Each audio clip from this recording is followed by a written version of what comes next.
In a significant exchange during a House Armed Services Committee hearing, Representative Sara Jacobs from California raised an important question to Defense Secretary Pete Hegseth regarding the inclusion of transgender individuals in the U.S. military. This moment sparked renewed discussion on diversity, equality, and military policy. Stay informed and be part of the conversation. If you care about equality, defense policy, and current affairs, don't forget to like, share, and subscribe to our channel for more updates and in-depth coverage. Watch until the end to get the main details and click the subscribe button and activate the bell so you don't miss the latest reports. Thank you, gentleman yields back. Chair now recognizes a gentlelady from California, Ms. Jacobs. Thank you, Mr. Chairman, and thank you to all of our witnesses for being here. Secretary Hegseth, as you probably know, today is National Women's Veterans Day, and in your confirmation hearing and in subsequent conversations, you've said, and I'm quoting you now, "Women in our military have and continue to make amazing contributions across all aspects of our battlefield, and that women were some of the best soldiers you served with." Do you still stand by those statements? Yes. Great. Thank you. As you probably know, I represent San Diego, the biggest military community in the country, so I meet with countless service members all the time. And with your focus on emphasis and on merit and standards, I wanted to tell you about 3 incredible women in our military. So the first woman is a major responsible for advanced collective warfighting training. Her officer evaluation report rates her as most qualified.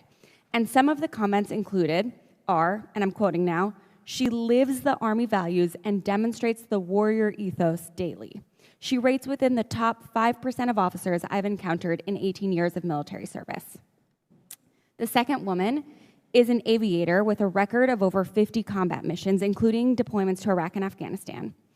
2 quotes from her most recent fitness report in April include, quoting again, "People excel under her leadership, and she has my strongest possible recommendation for promotion."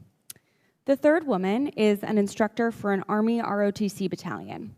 According to her evaluation report, her overall performance was rated at far exceeds standards, and the comments include, "She is undoubtedly within the top 5% of non-commissioned officers I've worked with in my 22 years of service." Given their stellar qualifications and accomplishments and their record of surpassing standards, I assume that you agree that the Pentagon and the services should do everything they can to retain women like these, correct? I would commend the major, the aviator, and the instructor for their service.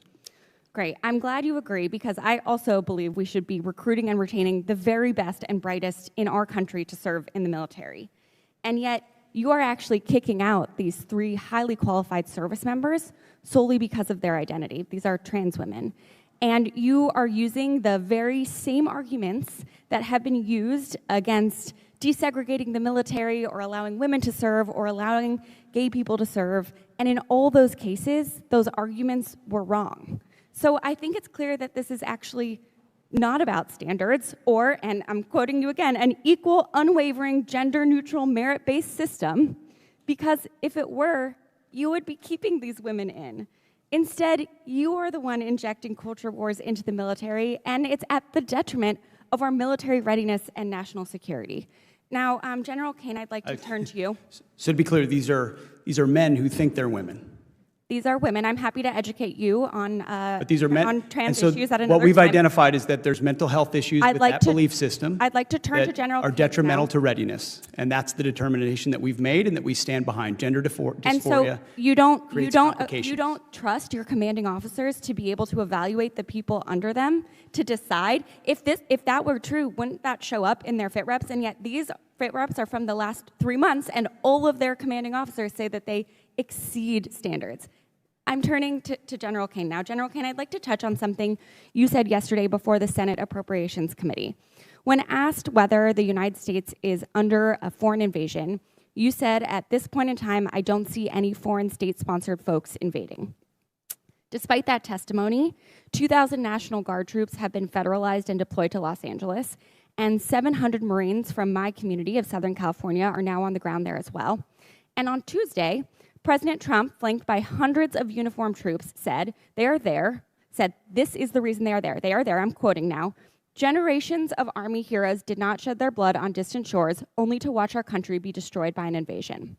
General, have you personally informed the President that according to your own assessment, there is no invasion?